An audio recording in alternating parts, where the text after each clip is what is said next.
Hey everyone, welcome to a brand new episode of In the Money with Amber Kanwar. I know can you believe it's still early 2026 and so much has happened. So we do want to have a little bit of fun on the show. You guys know I love my swag, my EBITDA hat, my freak in the sheet mugs, my smells like a man in finance candle.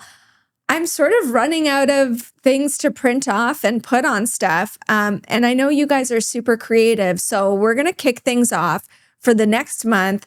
In the comments, wherever you're listening, Apple, Spotify, YouTube, drop in the comments what you think our next swag item could be. You guys are funny. You guys know finance. So I'm very excited to hear what creative ideas you might have. We're going to put it on a mug or we'll put it on a hat, whatever the winner is. And of course, we'll send it to you, the winner. So all month long, our swag competition. If you've got a funny idea for a finance meme, something you think would be great on a mug, comment wherever you're listening. Okay, on to today's episode. I'm super excited. We have David Burrows. He's the chairman and CIO of Barometer Capital. And he was on in March and sort of was really banging the table about the shift that was taking place in markets and really trying to shake people and say, stop obsessing over the Mag 7 and tech. You need to understand that other things are going to start to outperform, like materials, like industrials, like financials. And lo and behold, they did. So now we're going to find out what he's saying about 2026. As always, let's get into it.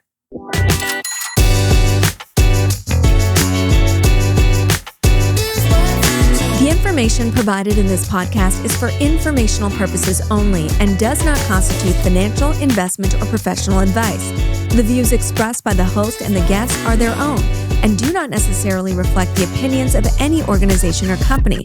The host and guests may maintain positions in any securities discussed on the podcast. Always consult a qualified financial advisor or professional before making any investment decisions. When you choose a Raymond James advisor, you're getting more than independent financial management.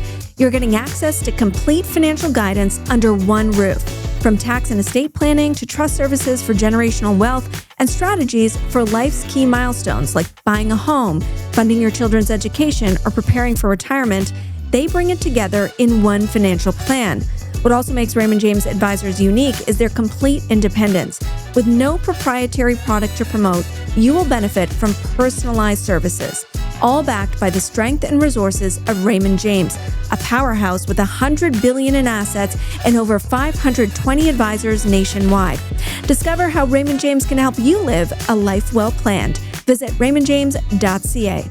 David Burrows, thank you so much for joining us again on the podcast. So glad to be here, Amber. So I don't know if you know this, but you were on in March of 2025, and we were just kind of getting our sea legs started as a podcast. And still, to this day, you have the most viral clip that we've ever had. Did you know that? I had no idea. I think it's something like on Instagram alone, 350,000 views just on Instagram. And at that time, we had almost no followers. And I just want to play it for you just to refresh your memory and our audience on what you said. Canada behaves a lot more like global markets than U.S. markets. Canada, by the way, has outperformed the U.S. market since June of this past year, despite all the worry about tariffs. The reason is that the sector makeup of the Canadian market is more like global stocks. Global markets are dominated by financials. Over 30% of the MSCI All World ex-US Index is financials. They trade at about half the multiple of US financials, by the way. And then you have materials and energy and industrials, a lot of industrials. Warren Buffett's been buying Japan for the last 3 years. He's been buying industrials and the trading companies or financials. He's not a dumb guy.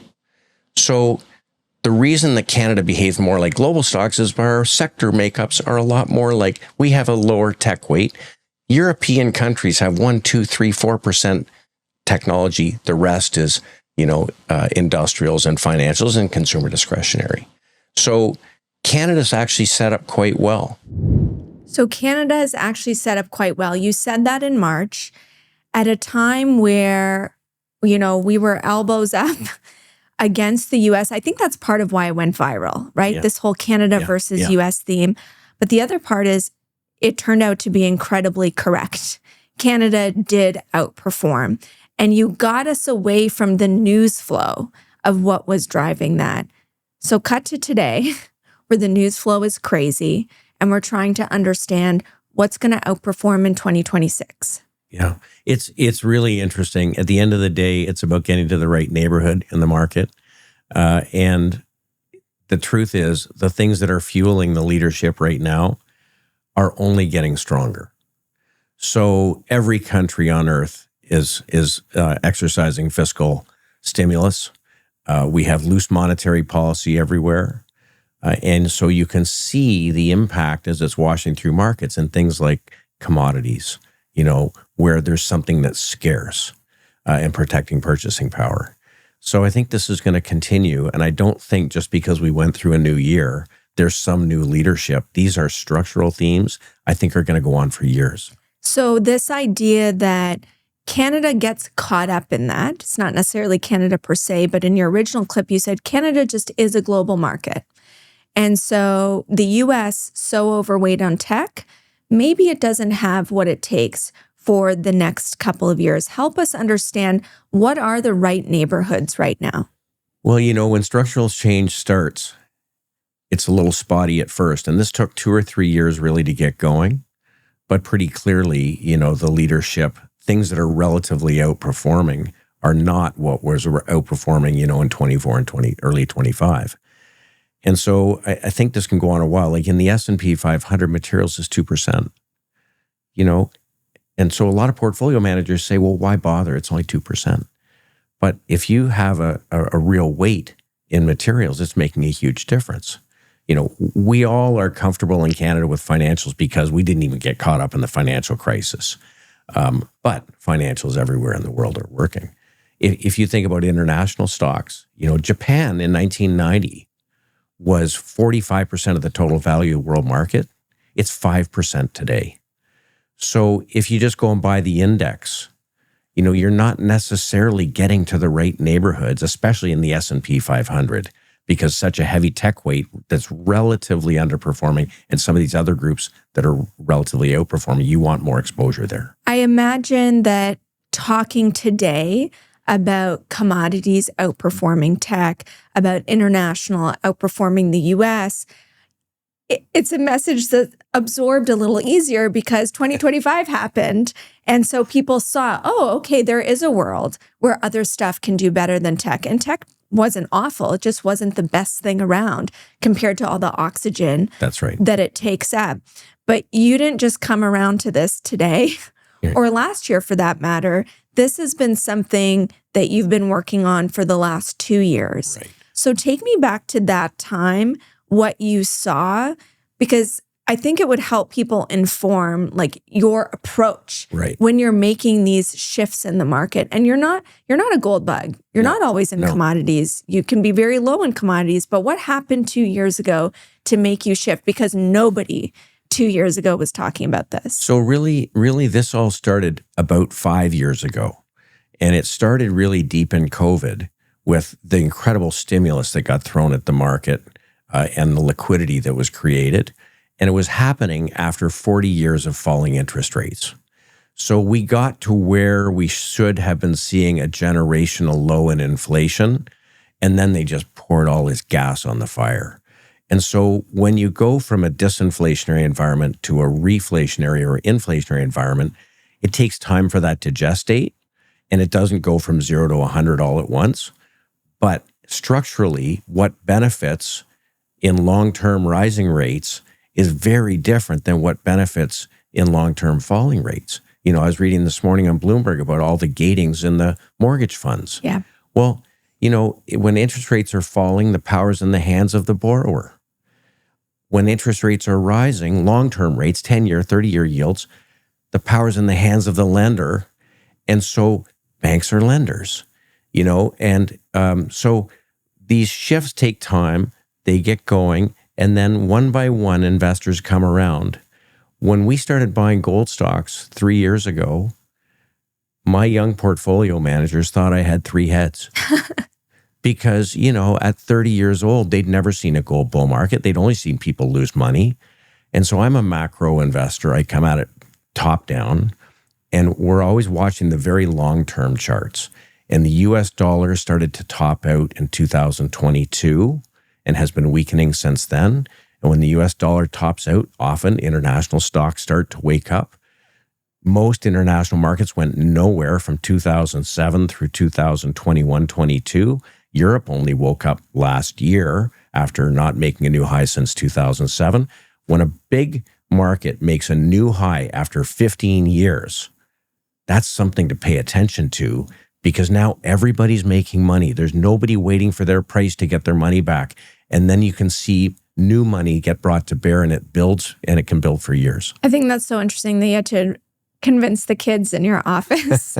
And in some ways, I feel like I'm a kid. And I've only, I started covering the financial markets in 2008, 2009, but really not covering it since 2010. And everything has been pretty great since then. We've had certain oopsie moments. And tech has been a big part of that for my portfolio, for my life. So how do you approach a conversation with someone like me who's only known tech outperformance and tell me, put it towards some of these rocks? Yeah, it's a tough one. And so for me, the way we approach things is that we look at, like 300 universes of securities, like sectors and themes and geographic regions and asset classes. And what I've found is early in a new bull cycle, you'll see the percent of stocks performing well in that neighborhood start to expand. So there'll be one or two that have been outperforming. But then as things start to get better and money gets brought to bear, the breadth starts to expand. And so we try to be pretty agnostic to forecasting. We just try to really have tools to measure what is happening. And when we start to see some new strength in a group, we'll start with some partial positions. Does this mean the Magnificent Seven is dead? No, I don't think it does. We own Google and we own NVIDIA and we own Broadcom. Those would be our three big tech weights. Oh, and we own Lam Research. But tech is like 11% of our firm assets, where it's, 30% of the S&P 500. And it's because, isn't it great, there's an opportunity to diversify and make money in other sectors and not have all of our eggs in one basket. So we're going to talk stock specifics. We've got a mailbag full of stocks.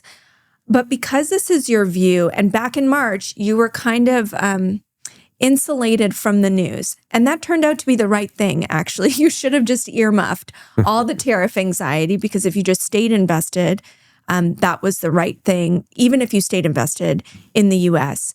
So now, I don't even know how you capture the last week and a half in 2026. I'm just going to go around to some news items, and I want to hear how that influences, or not, your thinking. Maybe we'll kick it off with Venezuela. The fear for the markets, forget about the geopolitics of it, but the fear for the markets, specifically Canadian, is, wow, now we've got a real competitor when it comes to Canadian energy, and we're sort of toast. Mm-hmm. It is something certainly we have to think about. Having said that, Venezuelan oil is not exactly like Canadian Western Select, and it's not like our heavy oil. So that is something that could take place over time. Certainly into the Gulf refineries, that could have an impact. And we've seen the discount on Canadian heavy crude widen over the last week, so that's something to keep in mind. Having said that, we're in a commodity bull market, and the history is precious metals go first, base metals go second, energy goes third. And frankly, the Canadian big cap energy stocks are behaving a whole lot better than the crude price. So as a commodity investor, that's bullish. As a commodity investor, you always care, if the setup is good, the stock should start behaving better than the commodity itself. And the fact that they're not selling off shows you there is strength underlying in the market. How do you, as somebody who's been in the market for decades, I mean, the word unprecedented almost has lost meaning because there's so many unprecedented things. We had over the weekend, U.S. Fed Chair Jerome Powell, in the most direct way possible, say, we are being threatened by the U.S. government to lower interest rates through potential criminal indictment, which is such an extreme thing. You know, even from the 70s, those conversations we used to have about government pressure on central bank policy. What does that do to your thesis? I think the thing that it does for us is it's not for us to have an opinion whether something is right or wrong. It's what impact is it going to have in the market? And there has been this cumulative impact now globally of things that have happened that have caused international investors to say, maybe I don't want to have all my dollars within the reach of the U.S. Treasury. So central banks buying gold as opposed to Treasury bonds. You know, gold is now a larger holding on central bank balance sheets than Treasury bonds. That's as a result of all of these things. The push for easier policy, that feeds into the same story, you know.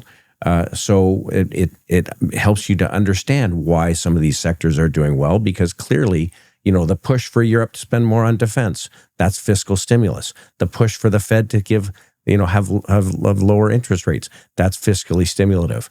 The big beautiful bill, that's fiscally stimulative. So I don't know whether it's going to wind up being a problem for them or not. What I do know is it is helpful to some of the things that we're focused on, and we're trying to hedge against the risk that inflation sort of flares up. Does that mean that the Sell America trade is alive in 2026?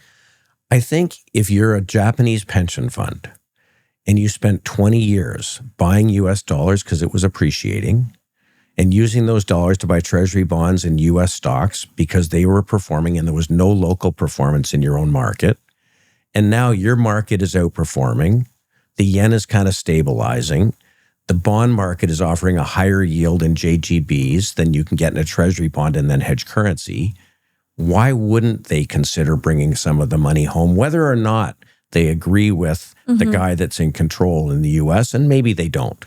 You know, same thing for the Geneva pension fund or asset manager. You know, they've held their nose and they own these great growth stocks, but they now have a choice. The local financial services industry is booming. Some of the defense stocks are performing really, really well. So it's not so much like for us to say we got to sell the US, but think about the motivations for other international investors. There's a motivation to rotate.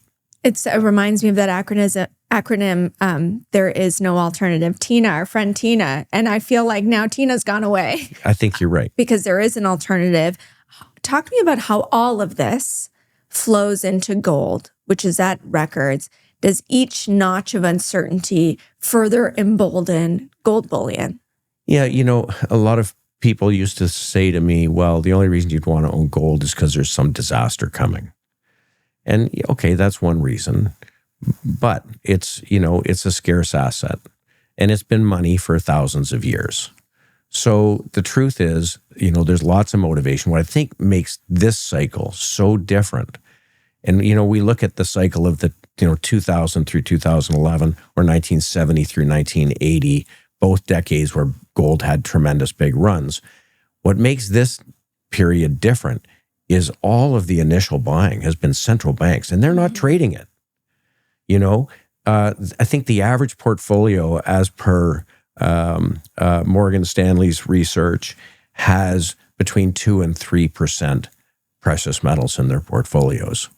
You know, that will be 15 or 17% by the end of a bull market. And it doesn't mean there won't be corrections along the way. There will for sure. But it's not like this has become a speculative frenzy in private investors. It's been driven by central banks, and that's a bigger issue. In addition to commodities outperforming, you were early on the financials trade, saying financials are going to outperform. Again, too, there are news-induced jitters about that. Could the president force a cap on things like credit cards and interest rates? Obviously, housing is something that he's very interested in, and it's trying to influence, actually, the mortgage rates, again, in an unprecedented way. But all of this, that like affordability is going to be very important in the US, especially as they're at a midterm elections. Talk to me about how you think about financials. Can you insulate from the news if you want to continue to own those? And do they still have leadership in your mind? Yeah. So if you had to pick one sector that has the broadest bullish response in the market over the last 18 months, it's financials. Virtually 100% of financial services companies, banks in particular, globally are trading above rising 200-day moving averages, which is long-term trend. And simply, we were at a point in 2020 where the short-term rate and the long-term rate were about the same. So how do you make a spread lending against that? And now we have the opposite. When the Fed cut rates last September, for the first time in 40 years, they cut the short-term rate and the 10-year yield and the 30-year yield went up. That was a signal. That's a change. And so if the power is in the hands of the lender, well, you better join them. Believe what's going on. And realistically, we've been long-term holders of JP Morgan as the leader. When banks went into their bear market, JP Morgan made a new high in 2013. It took the XLF ETF until 2021 to make a new high. That was the leader. But there's so many choices now in different parts of financials that there's a lot of interesting opportunity, even still to be diversified, but to be focusing in that sector because it benefits and will likely for the next decade. Okay, well, that segues us perfectly into the mailbag. We're going to kick it off with some questions about banks. Sure.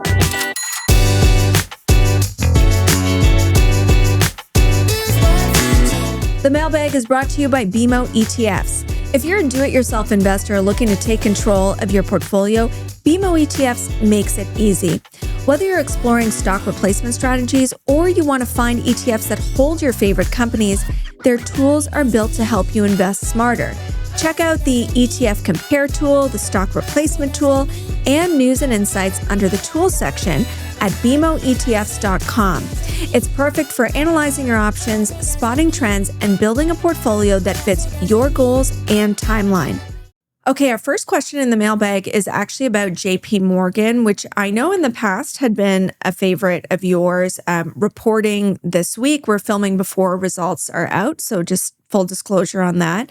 But a tremendous run and kind of, I think of Jamie Dimon like America's sweetheart CEO. What is the catalyst right now for the banks? Like, how do you think about them? We're no longer worried about credit quality, and we're getting conflicting information in the U.S. about the strength of the economy. Yeah, I think first off, market is telling us the economy is okay. The fact that transport's made a new high about a month ago, after not making a new high for 2 years, joining the strength in the Dow, that's telling you things are pretty good. Semiconductors behaving well, that tells you things are pretty good too. So I'm not so worried about the economy. If I think about JP Morgan, if you had to own one bank, that's the one you would own. It's the best run. They spend by far more money than any other bank on technology. And that's one of their secret weapons. Realistically, of all the industries, financial services is probably most likely to benefit from AI and be able to do more with less. So I think that's a big win for them. Second, there's been signaling from multiple banks. The expectation is investment banking is going to be a pretty good business to be in this upcoming year with the IPO market open and secondary financings coming. So that's a win as well. And then their net interest margins in general are getting better. So this is the difference between what they pay in deposits and make on loans. Exactly. So now they can charge more on loans than what they have to pay out in deposits. That's exactly right. We know when short-term rates are low, they don't pay as much on our deposits. Mm-hmm. But if long-term rates are higher, they can charge a higher rate on a loan and make more money. So and yet our deposits still remain the same. Yeah, that's right. That's right. Okay, so that's your U.S. bank pick, and it was actually a pick that you made in March too, and that's done really well since then, up 35%, but you continue to own it here. We got actually a couple questions about TD, which was obviously the comeback kid of 2025. It's up huge. 50% run up over the last year. James Gordon McLean and a few other people want to know, is it too good to be true? Do you just take your win and run? Do you still like TD? Yeah. So I come back to the fact that the global banking industry now is in a bull market. And so even though the Canadian banks have outperformed over time, they've outperformed for good reason. When there's only 5 big ones, it's a pretty friendly environment for them to make money. TD's, making a comeback from a valuation perspective. They're getting a higher multiple as their problems are being distanced in the past. Their U.S. business is pretty good. So I think that you shouldn't second guess a bull market.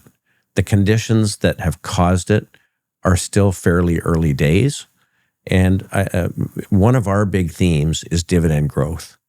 If you think long-term interest rates will work their way higher over the next 15 or 20 years, and interest rates have a tendency to go in very long cycles, then that's a tailwind for the industry. And so we would encourage owning these things because they will continue to raise their dividends. And in the period from 1950 to 1981, where rates rose from 1.6 to eventually like in the high teens, banks were one of the greatest dividend growers there was. And dividend growth was the theme during that period. The Nifty 50 were all dividend growth stocks. So we're really high grading everything we do in the sectors we're focused on for the companies that have the best ability to raise their dividends. And let's underline that, because that has not been the key factor over the last 10, even 15 years. That's right. So it's another shift. That's another shift. And you notice, if you look at any sector that tends to have high dividend payers but with low growth, they have underperformed serially since 2020. Mm-hmm. And what has outperformed is dividend growth.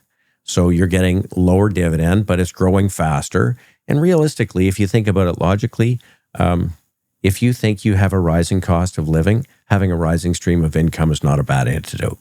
I want to use this TD as a teachable moment, because a lot of people look at the stock at all-time highs, record highs, and they think, well, now is a good time. I'm going to mark the top. I'm going to sell. You say respectable market. How do you know when it's over? How do you know when to get out? It's a great question, because even in a secular multi-year bull market, there would be corrections. So in our strategy, we use stop losses. And I do that not just because we're afraid of making a loss. I do it because if we have 20 positions in a portfolio, and we're fairly concentrated, 20 to 30 positions in a portfolio, realistically, if we're trying to find things that are good, getting better, that's our thesis. Sometimes if you take the 20, there will be 3 or 4 that work out way better than you ever expected. They're just getting better faster than you thought. Using a trailing stop loss lets you stay in them as long as they work. Mm-hmm. 7 or 8 will be pretty good, and some won't work. So my premise is you got to cut your losers short, make little mistakes, not big ones, and hold the ones that win as long as they continue to win, because sometimes the story just continues to evolve. We've owned Fairfax Financial twice over time. Once, like 20 years ago, we owned it from $16 to $600. And we owned Fairfax Financial over the last 3 years, and it's been a tremendous winner. Mm-hmm. In both cases, it did much better than we expected. And so you need those 2 or 3 positions every year. And to sell your winning position generally means you cut out your opportunity for gain. And we're going to talk about Fairfax. That was also one of your top ideas in March that performed really well. So let's put a pin in that. It's coming up later on in the show. Don't worry. I want to stick with our financials discussion. We started the U.S. We talked TD. We've also got a question on Banco Santander, Spanish bank. You like these international banks. It is making, the highest level since the financial crisis. And again, one of those stocks you talk about, just an absolute sort of dumpster fire for a decade, and then it woke up. Yeah. And you like to respect things that wake up. Yeah, so Santander's, in disclosure, it's our largest position at the firm. Oh, wow. When did you come to it? About 18 months ago. And Santander is a really interesting bank. So it's the second largest European bank behind HSBC. but their platform is very, very strong in Latin America. So Spanish bank, Mexico, South America, consumer. So they've got a really great digital platform, so great technology. It's got a great balance sheet. Importantly, it's got growth, and it's really inexpensive. When we started buying it, I think it was 8 times earnings. Right now, it's 12 times earnings. To give you the comparison, Morgan Stanley trades at 17 times earnings. And European banks are outperforming U.S. banks. So there's a catch-up trade there. But at the same time, it's not just a catch-up. I mean, they are growing very, very nicely. So we think that with international money finding different locations, this is a winner. If we're in a commodity cycle, Latin America and South America should do quite well, and Santander can benefit from that. I think it's also a good lesson. If you're a Canadian investor, you pretty much just look at the big 5. And if you want Latin American exposure, you would pick Scotia because it has Latin American exposure. And over the past year, Scotia's done well. It's at 43%. Santander is up 132%. It's just, you know, we have that home country bias. And I don't know, maybe you have thoughts on Scotia too, but it speaks to like, wake up to international markets. I think we have to, because it's interesting. So when we started to see international markets wake up, international meaning everything ex-US, right? When we started to see things wake up, we started looking for, trying to decide how we were going to address it, because our focus really was more North America. And so we went looking at managers, outside managers. Funny thing is, so many of them had changed their mandates to global mandates because international didn't work for a decade. And so we wound up building our own fund, and it's gone well. But when you look at it, like for instance, Santander has had a 3-year compound annual growth rate in their dividend of 32%. It's huge. So, okay, it's a 2% yield. It's not a super high yield, but it's growing very quickly. And there's lots of opportunities out there internationally to find industrials and financials that are benefiting in this world. Okay, well, let's see if we can find some. Our next sector, where we have a bunch of questions, all center around defense. We've got a question from Shaky Pudding. on Great name. Yeah, great name. Asking about names like Kratos, AVAV, any defense ETFs. I think defense is an interesting sector. Also Vulcan Dog asking, lots of great names because we take them from social media. Asking, so on one hand, I think Trump was kind of bullying some of these defense companies and saying, don't do buybacks. I'm watching your executive compensation. And then they were under pressure. But on the other hand, there's tremendous spend coming out of the US and globally. What do you do with defense? So look, defense has been one of our most important sectors over the last 3 years, actually 4 years. And we have to remember, the market is a machine. There's 1,000 moving parts. The news flow is really obvious, but there's so many other things that drive price. And of course, the biggest structural shift has been just increased defense spending everywhere in the world. And there's a couple of interesting attributes about defense stocks. In tech, for instance, everyone wants to tell you what's going to come next, what's going to be here next year, what's going to be here the year after. Defense companies don't do this. This is a skunk works. They have to keep a secret. When you buy a defense company, you buy what is there today, but there's all sorts of stuff in there that will be there that you're not paying for. So often there's a great pipeline of products. The second thing is the customers are pretty good at paying. You know, they're governments, right? You don't have to worry about your receivables. And the pipeline generally is very deep. It goes years into the future. So we've been big investors in defense. The question was about Kratos and AVAV. You know, both of them sort of autonomous drone defense companies. Kratos makes engines for the hypersonic missiles, and they also make these unmanned aerial systems. And both have been good. They've been a little bit volatile, but they sure have a tailwind from the sector. You know, I mean, we own Raytheon, we own General Dynamics, we own Howmet Aerospace, and we also own them through ETFs. You know, our macro strategy owns the ITA, which is the Aerospace and Defense ETF. PPA is another good one. Okay. But these companies have a tailwind, and then in Europe, European defense spending is going up a lot. And so EUAD is the ETF that owns the European defense stocks. And I think, again, like this is a structural change that's going to go on for a long time. You got to respect it. I just want to use that as an example because there was a run up, then there was just a little bit of a wobble, like a multi-month wobble. And I think people who invest in momentum names like you do, they think a wobble can turn into something a lot more severe. So did you guys end up selling? No, because it didn't hit your stops. No. So, everybody has their own ways of doing things. Some people use a moving average as like a 50-day moving average or a 200-day moving average. We are longer-term investors. We're not traders. I use point and figure price charts. They're an old-fashioned tool invented by Charles Dow way back. But they help to recognize inflection points. An uptrend is higher highs and higher lows. And a point and figure price chart identifies clear points where something goes from higher highs and higher lows to lower lows and lower highs, and that's where we use our stops. Is that proprietary or like? No, it's a tool. I think they're very good because they're not subjective. And there's an excellent book by a fellow named Tom Dorsey, How to Point and Figure Charting.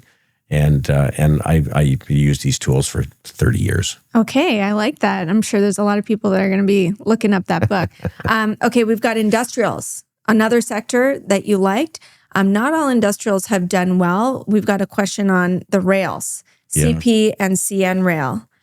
It's interesting. So I mentioned earlier the transports are waking up. It has been primarily the logistics companies that are doing better. Like an Expeditors International. Or FedEx. FedEx. The rails have still been tricky. So, I watch them very closely. It's an important sector, especially in Canada, CP and CN.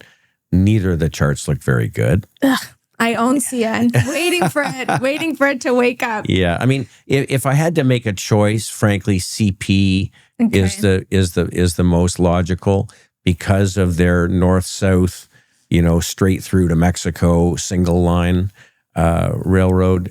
It's very efficient. Both the Canadian railroads are very efficient and are able to continue to improve their operating ratios, their costs versus the revenues. But we need to see the charts get better before we put money to work there. Okay. Call me when they get better. We got a question on Aecon, construction in Canada. I'd love to know what you did with a chart like that. Huge momentum going into 2025, completely falls out of bed, and then a huge rally again. Yeah, so we don't have any current exposure. We owned WSP. Oh yeah, that's a good one. And this whole group did go through a pretty significant correction, and we did come out of them. The thing you have to, I think, get your head around is it's okay to sell something and come back if the fundamental story stays good and the technical picture improves. So we did come out of Fairfax, going back to the insurance companies, in the summer, and we actually have put the position back on because all of the insurance stocks corrected, and then one by one they started to sort themselves. I think that realistically, again, the spending on infrastructure and the engineering around basic materials, mining is going to be strong. I think this is a sector you have to be looking at. There's a question on TFI trucking, and you mentioned the logistics players are perking up. Again, like kind of an ugly chart, really fell out of bed before the tariffs. Yeah. And then stagnated and then recently has lifted, but is nowhere back to where it was in 2024. Yeah, I think you have to give that some space. It's trading below the 200-day moving average.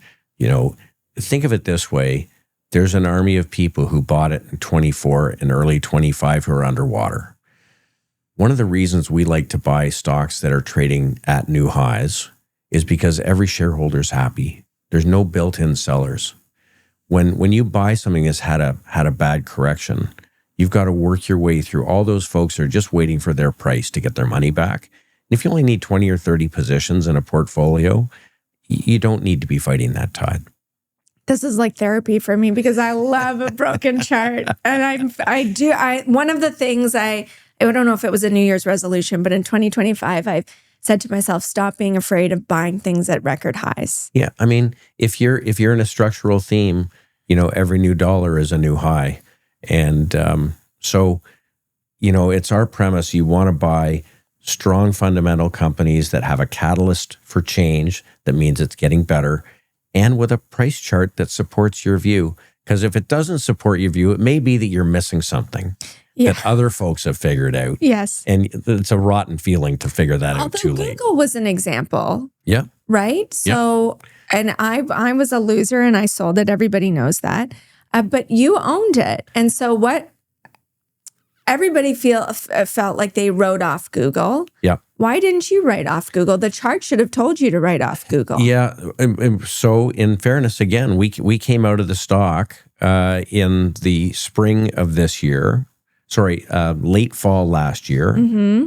But as it traded back above the 200-day moving average, and as the picture got better, you had lots of time. Now, of course, this has been an absolute rip-roaring bull market in Google shares, especially against the Mag 7. Yeah. But look, I mean, if I think about all the times I've owned Apple over time, Mm-hmm. we've owned them for periods of time and we've come out of it. We've owned it and we've come out of it. You have to justify the near term versus the long term. And that's one of the hard things about investing. You have to be mentally flexible. So let's apply that to healthcare. We've done healthcare. I think healthcare is such a fascinating sector. There's so much going on. There's innovation, there's drama, there's politics. In our healthcare episodes, like nobody cares about that. And I'm just thinking this is like a sector that's just cut adrift. And then we walk into 2026. What's one of the best performing sectors? One of the best performing stocks, for goodness sakes, is Moderna. Yeah. So is this a sector that's waking up? It's a great question. Certainly, the healthcare sector started to improve in the early fall. And biotech in particular, if you look at the XBI, which is the equally weighted biotech index, it's performed remarkably well. So it showed strength right away. Our approach to that is let's buy the leader. We'll start with a partial position. So in our opinion, Lilly is one of those positions. Great. That's mine too. and I think if I look at it today, okay, yes, the sector's getting better. The chart on Lilly is fabulous. And the growth opportunity they have, I think, is significant. And so, it's an obvious sort of good getting better story. And so that's what we look for. Intuitive Surgical, which we don't own, looks similar and is behaving very well. And Moderna is a different kind of a chart. I actually own it as a pro investment, but it's more, it went through a basing process and has made the turn. So there are opportunities there. And again, I don't think it is the sector to be focused in, but it's a sector to be focused in. And we'll see if it builds, then maybe we start adding more positions. All right. Lilly did work out buying the dip, but I did have to be patient on that one. Okay, let's do a few commodity ones. I'm not going to spend too much time on that because most of your top ideas are commodities. Yeah. But I actually bought this one. So I did want to have a follow-up question on Alamos Gold. Yeah. Do you still like it? You made a real compelling case to buy Alamos. And it convinced me. I think maybe did it convince $1 million? No, you didn't convince $1 million. But let's see if we can convince him now. Do you still like Alamos? Yes, we do. We own Alamos. In a commodity bull market, you want to own some very high quality senior producers, and then you want to own some growth opportunities. And what I like about Alamos is it's in friendly jurisdictions. Most important, right? Most important. They have multiple mines. That's also important. And then, it's the growth opportunity going forward. What's interesting about Alamos, and I know because I was watching it for the months after, I'm like, it's not doing anything. It took a while. It did take a while. Like compared to the gold price was moving. Yeah. But Alamos wasn't. Well, a lot of the smaller companies were not for a while. I mean, one of the things, I spend a lot of time on Twitter. Yeah. At Barometer CA. And the truth is, when you're interested in something, of course, the algorithm continues to feed you things. And I watched no end of people complain about the fact that gold was performing well and why aren't the stocks doing well? Well, okay, the large caps like Agnico, and for instance, was doing great. But it took a while for these to get going. I think the opportunity is that we are going to continue to see mergers and acquisitions. And so Alamos is one that's just growing organically. It's gonna do well on its own, but you never know. You could wake up on a Tuesday morning and, it winds up getting acquired by somebody. And it's just one of those intermediate tier stocks that we wanted to have position in. So speaking of M&A, do you have thoughts on the rumor of Glencore taking a run at Rio Tinto?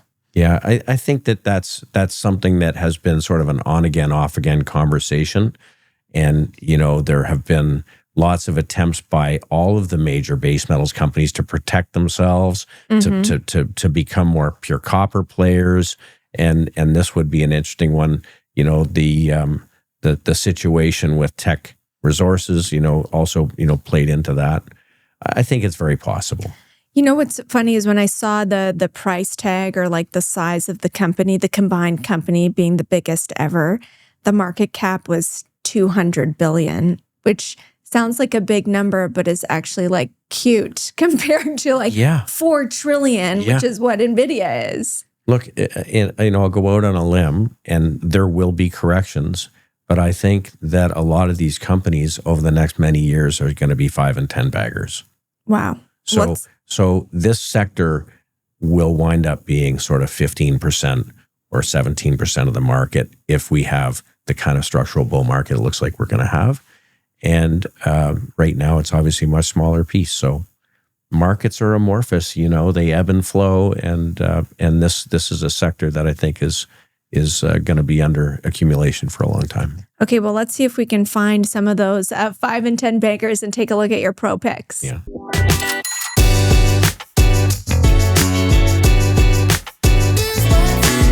Pro Picks is brought to you by ATB Financial. With $62 billion in assets, ATB Financial is powering possibilities for more than 820,000 financial services clients in Alberta and beyond. ATB's capital markets arm is a full-service investment dealer that offers investment and corporate banking, sales and trading, institutional research, and risk management.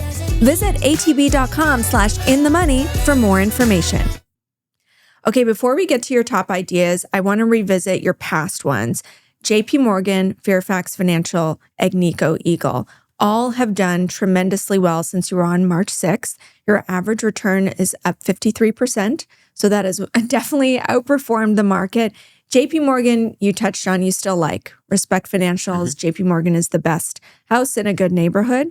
Fairfax, you did touch on a couple of times, but I want to expand on that. We get a lot of questions about why Fairfax isn't more widely held. Probably every Canadian fund manager will own Royal or something like that. And like Fairfax, has it not earned that position in fund managers' books? Yeah, it's just not that liquid. I think that's the biggest issue. And it's a little more opaque because of all of their investments in privates. And so it's a little harder to understand. But there are some real disciples. Fairfax has outperformed Berkshire over time. And a lot of people don't realize that. So they have just been very, very effective at making good decisions when it comes to their investments over time. And as Warren Buffett has shown, this property and casualty business is a pretty good business. You're basically managing the float if you can make good investment decisions. So you continue to like it here. We do. Your third one, home run, 95% return. That's Agnico Eagle. This maybe is a good opportunity and time to talk about most people, if they owned gold, you've doubled your money in a year. Again, that can feel uncomfortable to make so much money in a short period of time. Yeah, and I understand that. The reason they're called cyclicals is they do bounce around. There will be a correction at some point over the next few months that will be hard to stomach. These will correct 30% at some point. If you look at the bull market of the 1970s, there were 3 very distinct legs in the bull market, interrupted for several months at a time, a couple of times. So we are now, way above the moving averages, but you can't sell something because it's overbought in a bull market. So you have to have your own strategy, and we'll use our stops. So I think if you're looking out over the next 7 or 8 years, what started 18 months ago will wind up being 10 baggers. And so we'll see. Agnico is just the institutional favorite, and it's the best managed, and they have done the best job at not making mistakes operationally, and they've got a good growth profile. So it's one that I think an investor can live with a little more volatility and knowing they got a great balance sheet. It's a dividend grower, like we talked about earlier, and it's a multi-mine company in safe jurisdictions. Let's go to your top ideas now, all mining focused, but maybe a little bit smaller cap. Maybe we can take those risks in this market where things are starting to broaden out.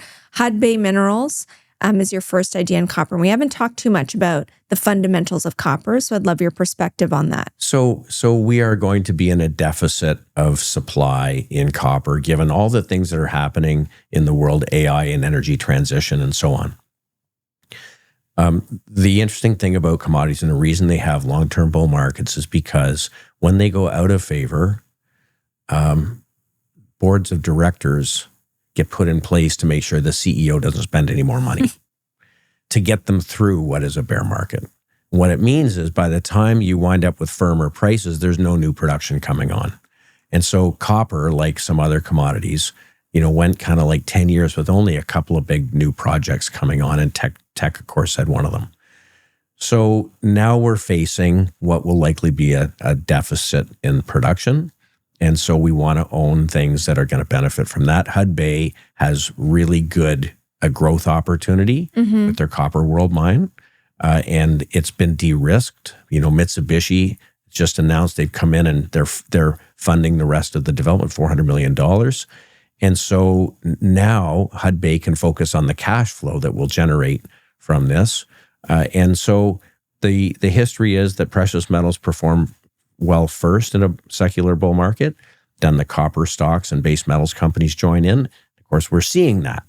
And so, again, don't be afraid of the fact that they've had this great lift because it could go on for a long time. And then the last thing is, of course, as an intermediate-sized company, Mitsubishi may at some point decide they really have to own the rest of it. And that would have to come at a pretty good premium. So a takeout as an option, free option, but not necessarily. Yeah, we don't own it because of that, but those are the types of things that happen to mid-sized producers. Okay, let's move to another metal, precious metals.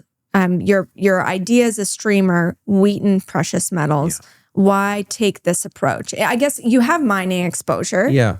So what does streaming get you? So one of the things that we're thinking about is, what will happen when we do see a correction. And so the streamers in general will have less volatility. Wheaton is the most exposed of the streamers to silver, more than Franco, for instance. And they have a higher growth in production. And so they have more growth in their revenues. So of those two, Wheaton is the one that we would focus on. For the investor that doesn't have exposure to precious metals, and there's tons of them. I mean, I talked to a very senior investment advisor yesterday by happenstance, and he said, do I really need to have some of this in the portfolio? Because it's just not something I focused on. I said, well, it's a good choice. There may be a better moment at some point over the next few months to do it. I don't know when we'll get a correction. But yeah, you sort of do have to. We look at precious metals right now as the alternative to bonds. I mean, like when you say precious metals, are you talking gold or are you talking silver too? Okay, gold and silver and the producers are the hedge against inflation. Bonds are a hedge against disinflation. So we've thought for 40 years bonds are the safe asset because interest rates were falling and there was risk of falling prices. I would say the big risk today is inflation and the loss of purchasing power. So actually, gold is less volatile than a treasury bond for the first time in 45 years. How do you measure that? For one volatility versus the other. Okay. And it's been that way for about 12 months. So we think one of the most important hedges for investors is to hedge their risk against inflation. Dividend growth is one way, financials are another way, precious metals are another way. It can move around day to day, but I think the long-term trend is higher. I want to spend a beat on silver because we've talked about gold and all the reasons you're optimistic there. Silver is a little bit more of a spicier metal. It can move swiftly up and it can be a heartbreaker. And right now we've seen a parabolic move in silver. What do you do with parabolic moves? Because you like momentum. Do you like when things go this bananas? As a momentum investor, you have to embrace it. And you just have to have discipline around your exit. So everybody can find their own way. And yes, it is sort of going parabolic as it is right now. Stanley Druckenmiller would say, if you find a bubble, lean into it to take advantage of it. And you just have to be disciplined around it. Can we talk about that discipline in terms of percent corrections? Like, are you afraid of 20%? I think you have to, in a bull market, you have to be willing to accept a little bit more volatility because there's more upside. But yes, we'll follow our positions with trailing stops. But the reason I talk about Wheaton is because if someone's a longer term investor, they can stand a little volatility knowing that this has got such a great balance sheet and such great dividend growth and such a broad asset base that it's going to be around and it's going to continue to thrive. Okay, your final one is actually an energy pick, and it's Headwater Exploration. And I'm curious why you like this name. We've actually been hearing a lot about it from some of our energy-focused guests saying, look at the Clearwater play. Yeah. Everybody's focused on what CNQ is up to, what Suncor is up to. Look at these headwaters, these tamaracks, because that's where growth is. What brought you to Headwater? Well, you just named 4 of our positions. Okay. First, I started out with the backdrop that energy is likely to join this bull market. Second, there are some companies in this sector in Canada that have gone through major transitions, are very, very strong from a balance sheet perspective, have very low costs, and are showing themselves in the market. So yes, if you look at the XOP, which is the U.S. Producers ETF, doesn't look that great. And if you look at oil price, doesn't look that great. So why is Headwater, trading near new highs? The fact is they have incredibly low costs. The Clearwater is a very productive play. And in their case, they're using multilateral drilling, and they have very low decline rates. So like 20 to 25% corporately, which is really, really good. They're using water flood to optimize their production, and they have a break even of like $35 a barrel. So when we enter a sector that maybe is early, we want to make sure that we're not dependent on it getting better for us to make money. We want to know we're making money already. So I think 2026 could wind up being a year where energy catches more of a bid. And we want to start with the strongest companies we can find, technically and fundamentally. This company has a great balance sheet. They've got low cost, operationally strong. Do you own Tamarack too? We own Tamarack as well. Okay, another Clearwater play. You did say that I mentioned some of your other holdings, Suncor and CNQ, and I want to spend a beat on CNQ because everybody asks why it's underperforming. And one of the questions has come about return of capital to shareholders because they've got some spending. And so one of your theses is you have to be a dividend grower. I think there's anxiety about CNQ's ability to be that. So where's your conviction on CNQ? So CNQ is incredibly well managed. They have incredibly good long-lived assets. They also have a huge, natural gas base, which is sort of an option. Somebody said to me one time, a very smart energy investor said, think about an energy company as an option. You don't know when the price is going to rise on the commodity, but what you're buying is what's in the ground and their ability then to sell into those rising prices. And CNQ is a perfect example of that great optionality. Yes, they have a history of spending capital spending to grow, but they grew because of it. So you can't really penalize them for that. We are in an era where these companies are likely to be huge cash flow generators and great dividend growth stocks.